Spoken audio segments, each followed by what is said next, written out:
तो जय जगन्नाथ।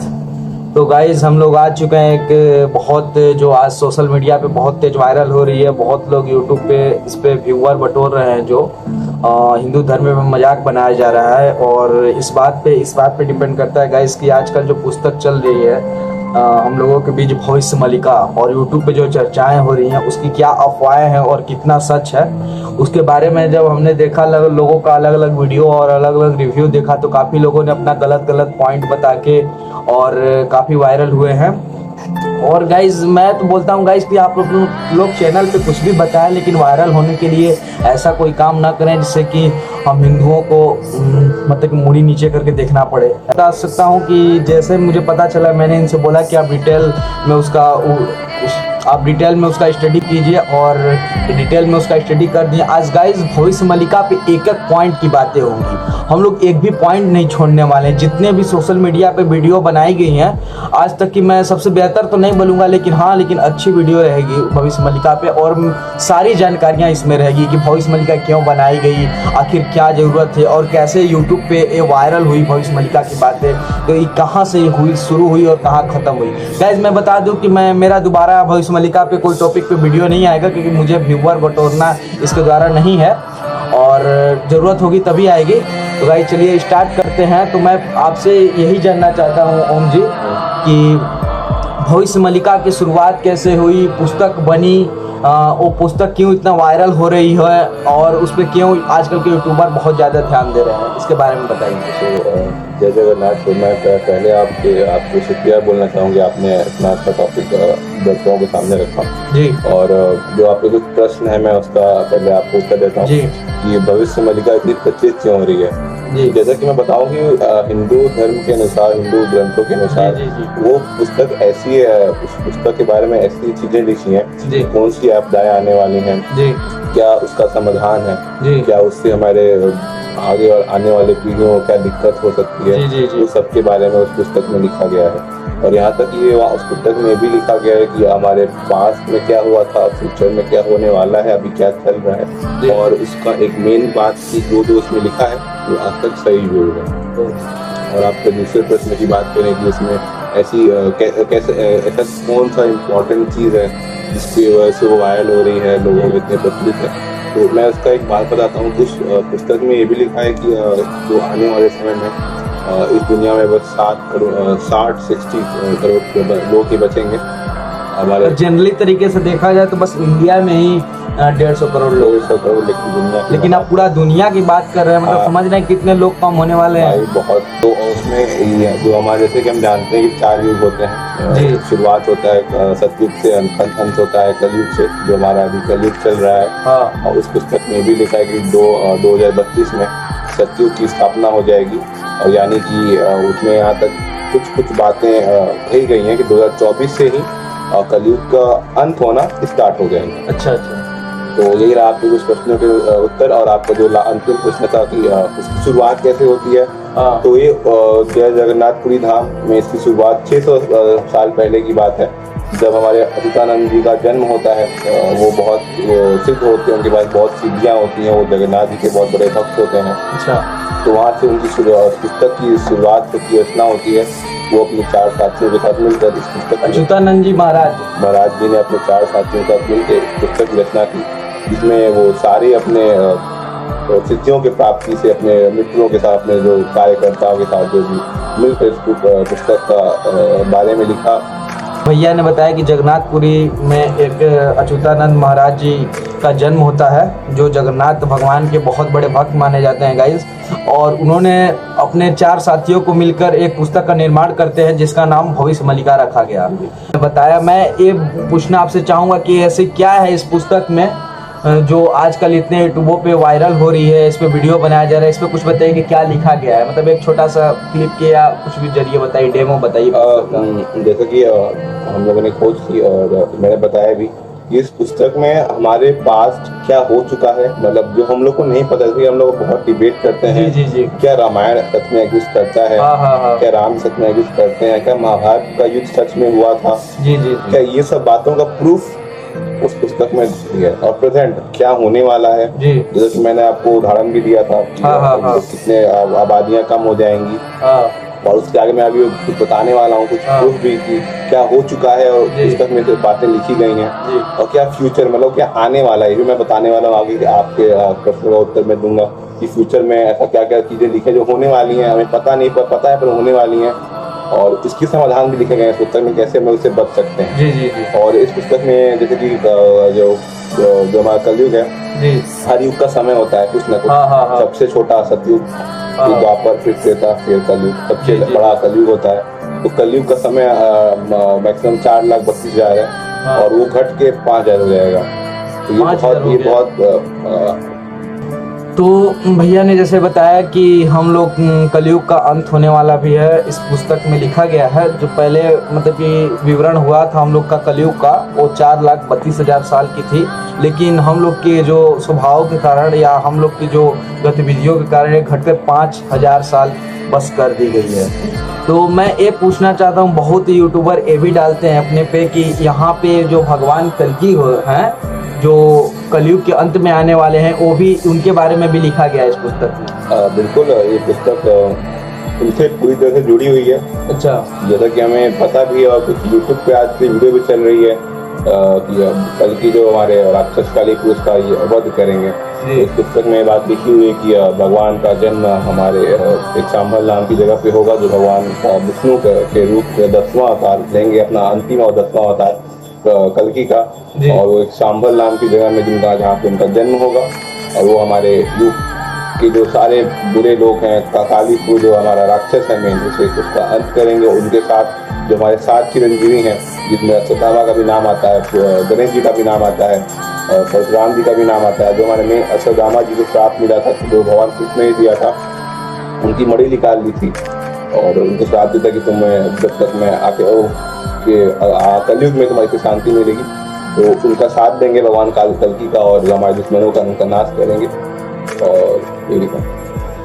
तो भाई जैसे कि भैया ने बताया कि इस पुस्तक में भी लिखा गया है कि संभल नाम के गांव में भगवान कल्कि का जन्म होने वाला है। तो मैं आपसे ये पूछना चाहता हूँ कि संभल नाम का गांव तो इंडिया में बहुत जगह एग्जिस्ट कर रही है, जैसे कि यूपी में भी है, कोई बता रहे कि उत्तराखंड में भी है, राजस्थान में भी है और उड़ीसा में भी है। तो आप किस जगह एग्जिट जगह लिखा है क्या? जी बिल्कुल, आपका प्रश्न बहुत अच्छा है। और इस पुस्तक में भी लिखा है कि उनका जन्म उड़ीसा के संभल नाम के गाँव में होगा। जी। तो ये बात की सारी जानकारी पुस्तक में मिल जाएगी। और इसके बारे में कुछ बताइए कि क्या हुआ था और कैसे प्रूफ, जो बोल रहे हैं कि ऑलरेडी जन्म हो चुका है, इस बारे में तो लिखा गया, लेकिन ये कुछ और भी लिखा गया इसके बारे में? बिल्कुल, इस पुस्तक में और भी कुछ ऐसी जानकारियाँ जो मैं आपको बताने वाला हूँ, और ये सुन के आप थोड़ा डर भी सकते हैं, क्योंकि ऐसी ये सब घटनाएं आप अगर इंटरनेट पर सर्च भी करेंगे, उन लोगों के बारे में जिनका मैं नाम बताऊंगा अभी, उन लोगों के बारे में आपका डिटेल आपको गूगल में मिल जाएगा। तो ये जो मैं नाम बताने वाला हूँ वो महाराज देवराज जी का है, जिनके बारे में लिखा है उस पुस्तक में कि वो इस पुरी राज्य के अंतिम राजा होंगे, और उनकी जो संतान सब नहीं होगी, बस एक पुत्री होगी, मतलब एक लड़की होगी। और जैसा कि आप अगर गूगल पे सर्च करेंगे तो जो हमारे पुरी के राजा हैं देव सिंह जी, अच्छा, वो उनके एक ही लड़की है। और इस पुस्तक में ये लिखा हुआ है कि जो सतयुग की स्थापना करेंगे भगवान कल्कि, वो देवराज सिंह जी के मृत्यु के पहले ही कर देंगे, मतलब जब वो जीवित रहेंगे तभी सतयुग की स्थापना हो जाएगी। अच्छा, हो जाएगी, सतयुग में परिवर्तन हो जाएगा। कलयुग हमारा सारे पापियों का नाश करके भगवान कल्कि हमारे सतयुग की स्थापना कर देंगे। और ये बात ऐसी इस तरह लिखी हुई कि जो राजा देवराज सिंह जी हैं, वो इस पूरी राज्य के अंतिम राजा होंगे। उनकी एक ही पुत्री होगी, कोई संतान पुत्र नहीं होगा, और उनके मरने से पहले ही सतयुग की स्थापना होगी। तो जैसा कि भैया ने सबूत के तौर पे भी बताया कि उड़ीसा के पूरी राजघराने में अभी अगर राजा के तौर पे देखा जाए तो राजा देव सिंह है, और उनकी एक ही लड़की है, जो पहले से ही बता दिया गया था गाइस, भविष्य मलिका में लिख दिया गया था कि जब देव सिंह राजा रहेंगे, नामक राजा रहेगा, तो उनकी एक संतानें होगी, और तभी उनके जो राजा रहेंगे उनके मरने से पहले ही कलयुग जो है उसका परिवर्तन सतयुग में हो जाएगा। तो जैसा कि भैया ने बताया, उसके बाद मेरा क्वेश्चन यही रहेगा कि जैसा कि हम लोग की जो जीवन शैली रहती है वो हमारे जो नक्षत्रों पे डिपेंड करती है। बिल्कुल ठीक है, तो मैं चाहता हूँ कि कुछ भविष्य मलिका में कुछ नक्षत्रों के बारे में लिखा गया है, और उसके साथ मेरा क्वेश्चन ये भी है कि हमें कैसे पता चलेगा कि महाप्रलय निकट है, क्योंकि आप तो बोल रहे हैं कि 2024 से स्टार्ट हो जाएगा बदलाव के लिए और राजा की मृत्यु से पहले ही होगा। तो मैं मतलब पूछ सकता हूँ कि महाप्रलय कब आएगा और कैसे, और संकेत इसका क्या है? कुछ लिखा गया है इसके बारे में, जरूर बताइए। तो मैं चलता हूँ पहले आपके पहले प्रश्न पर, जो आपका नक्षत्रों के बारे में बात की। यहाँ एक नक्षत्र का भी पुस्तक में विवरण है कि जब शनि मीन राशि में प्रवेश करेगा, और ऐसा संयोग जो 24 और 25 में बन रहा है, जब शनि मीन राशि में प्रवेश कर रहा है, ये इसके नक्षत्र के बारे में लिखा है, तब महाप्रलय की शुरुआत हो जाएगी, यानी कि उसका बुनियाद रख दी जाएगी। और आप जो बात करें संकेतों की, ये संकेत स्टार्ट होंगे जगन्नाथपुरी से ही, जहाँ इसकी शुरुआत हुई, मतलब मैंने अच्युतानंद जी के बारे में जहाँ शुरुआत हुई, वहीं इसका अंत की भी शुरुआत वहीं से हुई। क्या क्या पॉइंट लिखा गया है? जैसे कि मैं बता दूं कि जब जगन्नाथपुरी धाम पे एक झंडा है, वो हवा के विपरीत लहराएगा, और कुछ मंदिरों में, उस मंदिर में खून के डब्बे मिले जाएंगे, पताका के ऊपर बाज का बैठना, पताका में आग लग जाना, और ये सब घटनाएं पिछले साल हो चुका है। मतलब ये सब घटनाएं पिछले साल हो चुकी है। जैसा कि मैंने आपको बताया कि राजा के मरने के बाद 2024 से इसकी बुनियाद रख दी गई है और शुरुआत भी हो चुकी है।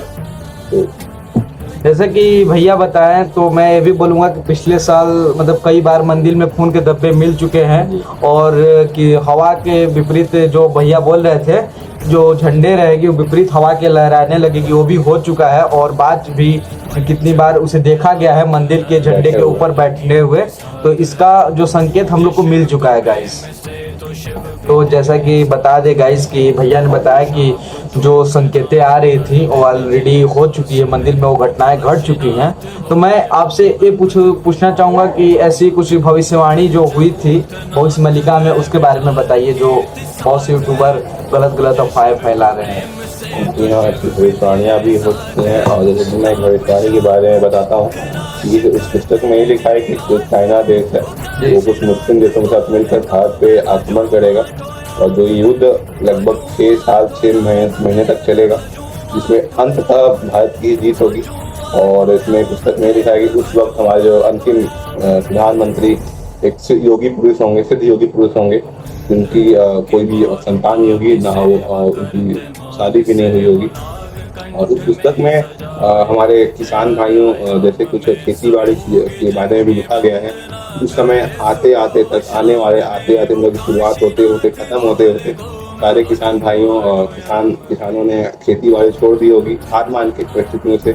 कुछ धरती की हालत भी खराब हो जाएगी, जल उतना पानी बचेगा नहीं, और जंगली जानवरों का प्रवेश हमारे देशों में, हमारे गाँव में, हमारे शहरों में जो जंगल काट रहे हैं, तो जंगली जानवर दिखेंगे। और आपको पता भी होगी कि गुजरात में किसी गांव में खबर भी आती है, इस जगह पे कुछ बंदर, ठीक है, आप एग्जाम्पल बंदर ले सकते हैं। जहाँ बनारस से सारे बंदर भाग के कहीं और जा रहे हैं, या फिर बहुत सारे जानवर कहीं निकल रहे हैं, तो इसका एक हम लोग इसको टाइम भी मान सकते हैं कि ऐसा। और मध्य प्रदेश में आए दिनों हर एक जानवर घर पे हमले कर रहे हैं।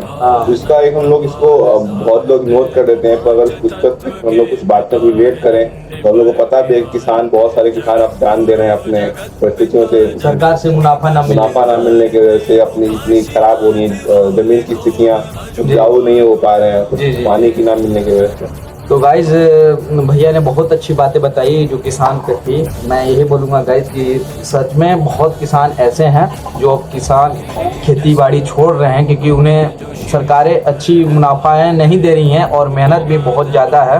और गाइज जैसा कि बताया कि भविष्यवाणी के अनुसार हम लोग ये भी आए दिन देखते जा रहे हैं कि कुछ दिन पहले के अनुसार अगर देखा जाए तो आज के दौर में जो जानवरें हैं वो अपना जंगल छोड़ के शहर और गाँव की तरफ आ रहे हैं, और ऐसा हो रहा है गाइस।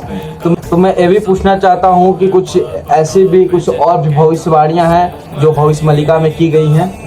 जी हाँ, और एक खबर में अभी फिलहाल कोई भविष्यवाणी जो अभी लिखा हुआ है किसी महीने में होने वाली, तो हाँ एक ऐसी बात भी लिखी है कि इसी साल जून के महीने में उत्तरांचल से एक ऐसी बाढ़ छूटेगा जो हमारे भारत देश पे ही गिरेगा और इससे बहुत लोगों की मृत्यु होगी। और देखा जाए तो इंडिया का जो भारत का उत्तरांचल में चाइना ही मिलता है, चाइना ही देश है और वहाँ से न्यूक्लियर अटैक हो सकता है और जो दिल्ली पे आके गिरेगा और उससे दिल्ली में काफी लोगों की मृत्यु होगी और रेडिएशन के कारण लोग भी मर रहे हैं। अपरूपी न्यूक्लियर छोड़ने पे तो रेडिएशन बढ़ेगा। जैसा कि हम लोग न्यूक्लियर की बात तो आपको हम लोग अपने मन से बता रहे हैं, लेकिन अगर आप कोरोना की बात करें, न्यूक्लियर नहीं था। हाँ। ऐसा वायरस जो इंडिया का पूरे देश में वायरस क्रांति ला दिया। स्कूल कॉलेजेस सारे बंद हो गए, कितने लोगों की जान गई वायरस की वजह से और शुरुआत चाइना से हुई। तो मैं ये आपसे पूछना चाहता हूँ कि कुछ ऐसी भी भविष्यवाणियां हुई जिसे सुनकर हमें भी लगे कि शायद अभी होने वाली हो।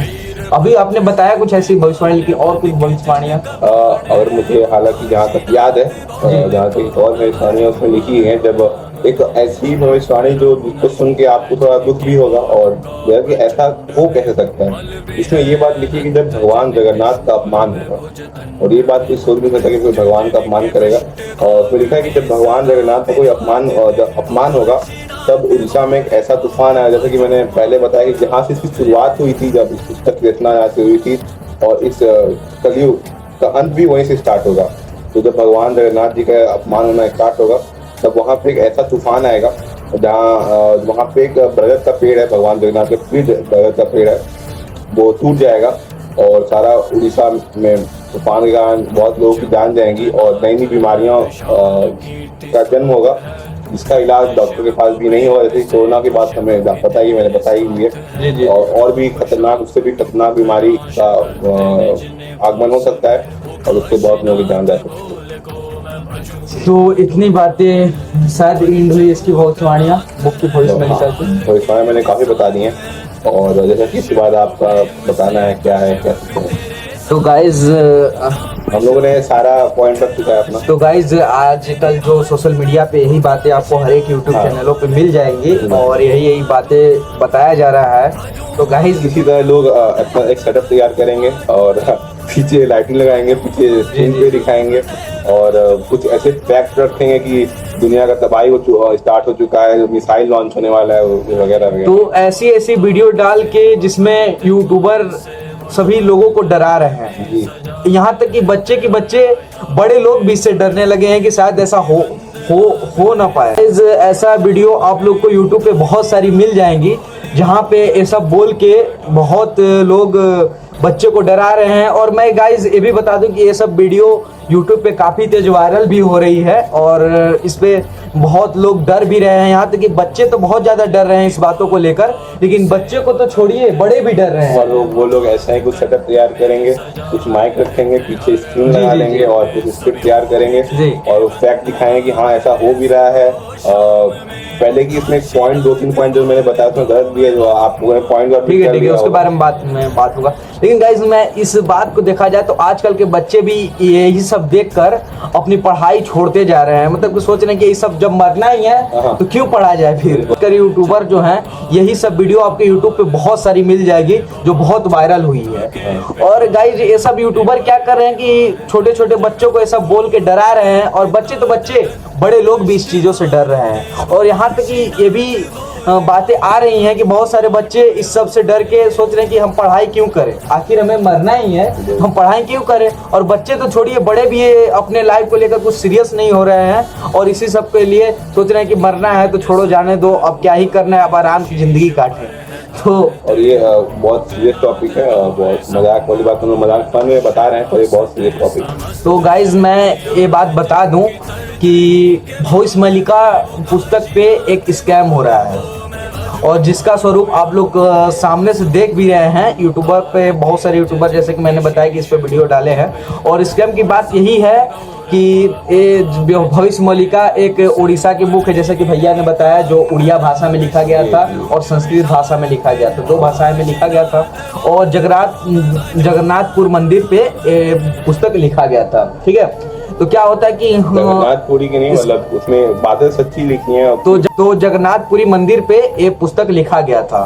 तो गाइस क्या होता है कि इस पे स्कैम की बातें ये हैं कि हमारे बहुत स्टेट में इस पुस्तक को क्या किया गया कि गलत वर्जन में निकाला गया। जैसे कि स्टेट में यूपी है, यूपी में सबसे ज्यादा इस पुस्तक को छापा गया और सबको बांटा गया इस पुस्तक को। और स्कैम की बातें ये है गाइस कि जो पुस्तक आपको उड़ीसा में जगन्नाथपुरी में मात्र 15 से 20 रुपए में अरेंज मिल जाएगी, 10, 15 या 20 तक मिनिमम रेंज मिल जाएगी, वो पुस्तक आपको यूपी में 200 से 300 रेंज में मिलेगी। और पॉइंट क्यों बिक रही है गाइस, इसका भी मैं बता दूं कि इसमें बहुत सारे पॉइंट ऐड किया गया है अपने तरफ से, जिससे कि अपना व्यापार जारी रखा जा सके। जिसका आप देख सकते हैं कि यूट्यूबर पे जो यूट्यूब बोल जो हमने भी बताया वही चीज लिखा गया है। उस जो हम लोग के यूपी बिहार वाले या उत्तराखंड वाले या जो भी मतलब कि गलत लोगों ने स्कैम किया है तो इस पे बनाया है, तो वो पुस्तक निकाले गए हैं। तो आप, मेरा मानना यही है गाइस कि अगर आपको पूरी सच्चाई अगर जाननी हो भविष्य मल्लिका की, तो आप लोग डायरेक्ट मंदिर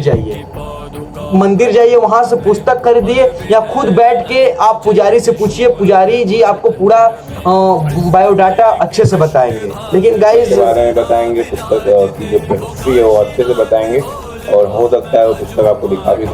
हाँ, तो गाइज जैसे कि अभी जो स्कैम चल रहा है उसमें बिल्कुल ना फंसे, ये सारी अफवाहें गलत हैं। और जब तक, मेरा मानना यही है, मैं यही सजेशन दूंगा कि आप जगन्नाथपुरी मंदिर जाइए और वहाँ पे सच जानिए और पुजारी से बैठ के आप बातें कीजिए, आपको सब सॉल्व हो जाएगा। और क्या है क्या नहीं है ये मैं आगे कुछ नहीं बोलूँगा, लेकिन मैं यही बोलूँगा, सरकार से मेरी यही दरख्वास्त है कि आप जल्द से जल्द इन लोगों पे कार्रवाई करें और ये जल्द से जल्द स्कैम बंद होना चाहिए। क्योंकि हिंदुओं के नाम पे आजकल कोई बोल के निकल जा रहा है गाइस, ऐसा बिल्कुल नहीं होनी चाहिए। मेरा मानना यही है। बहुत लोग गलत फायदा भी उठा रहे हैं इसी बातों का, और हम लोग इसी वीडियो कोई लाइक या व्यू के नहीं पा रहे हैं। आप लोग ये वीडियो हम लोग बस जानकारी के लिए बना रहे हैं। बस एक ही दरख्वास्त है कि आप इस वीडियो को शेयर करिए अपनी फैमिली तक, लाइक नहीं करना मत करिए, कमेंट में जो कर देना दे सकते हैं, हम लोग फर्क नहीं पड़ता है क्योंकि हम लोग वीडियो डेडिकेट किए प्योरली हिंदू लोगों के ऊपर। तो गाइज जैसे कि भैया ने बताया कि बस उसी पे बात हुई है। और गाइज मैं ये भी बता दूं कि ऐसा कोई टॉपिक नहीं कि जो हम लोग बार बार अपने यूट्यूब पे डाल के व्यू लेंगे। मैं शुरू में ही बता चुका हूं कि ये हम लोग की वीडियो की सबसे फर्स्ट और लास्ट वीडियो होगी। और अगर ऐसी कोई बातें आती हैं हम लोग फिर वापस आएंगे, कोई दिक्कत नहीं। ठीक है गाइज, तो इसके साथ हम लोग चलते हैं और एक नए वीडियो में आपसे बातें होंगी। तब तक के लिए जय जगन्नाथ।